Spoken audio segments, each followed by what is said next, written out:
Hey Souzaville, how you doing? I've got something that I want to show you. I do this every year, and I winterize some of my, well, kind of winterize my transitional boots and some of my summer boots so I can do local hikes in southern New England, and then add them to some of the winter ones so I can do stuff in New Hampshire and Maine.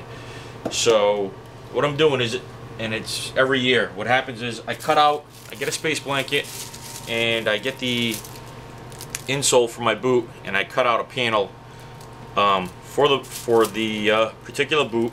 Usually you can make, I usually put 4 sheets, outline it and cut 4 at a time. It's just a lot easier. And you have to do it pretty much every year. What happens is from year to year you'll rub the aluminum right off the Mylar and you'll lose that ability to reflect the heat back. So, you know, after one season, throw them away, make some new ones. As you're doing them, use a Sharpie and label, you know, your left and right on the top. And normally what I'd be doing, for example, these are the Solo, I think these are the 520 GTXs. What I normally do is just take it, and you don't want to put it on top because you're going to have trouble with them sliding all the time. And I put it under the insole.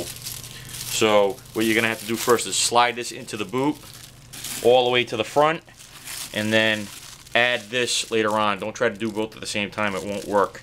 What you're trying to do when you do this is simulate what some of the high-end mountaineering boots do.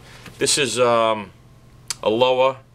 I forgot the actual model, but as you can see, they already come in these high-end mountaineering boots. So this is all aluminized with a little felt on top and some cushion on the bottom. The Scarpa Infernos have a bootie that's also got something similar. It's got some aluminized paint that's actually right on the fabric. So why not just do that to your transitional boots and some of your summer boots? I do it to my fugitives in case I'm just doing a day hike and I want to go a little on the lighter side. You know, put them in the bottom, run your insole back in.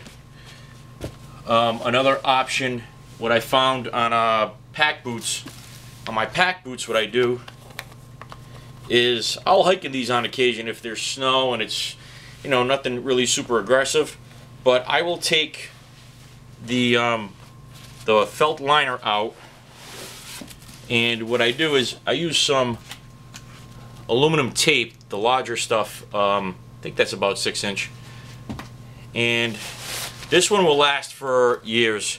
I tape it right to the bottom of my felt liner and add a Tyvek bootie, and what you're gaining by doing this is if you're hammock camping or in a tent, you have the ability to take the felt liner out of the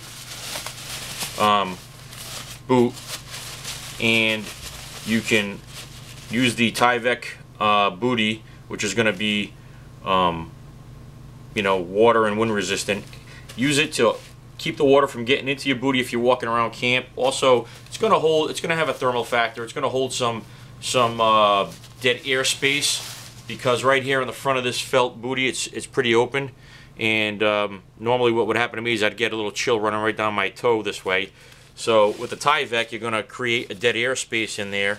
You're going to get a lot less movement. So if you want to wear them, you know, in a tent or in a hammock as a bootie, as a slipper per se, you can do that as well. And I've noticed that the thermal, there's a thermal increase in the boot. I don't know, maybe of at least 10 degrees. It just feels a lot warmer and quicker as well.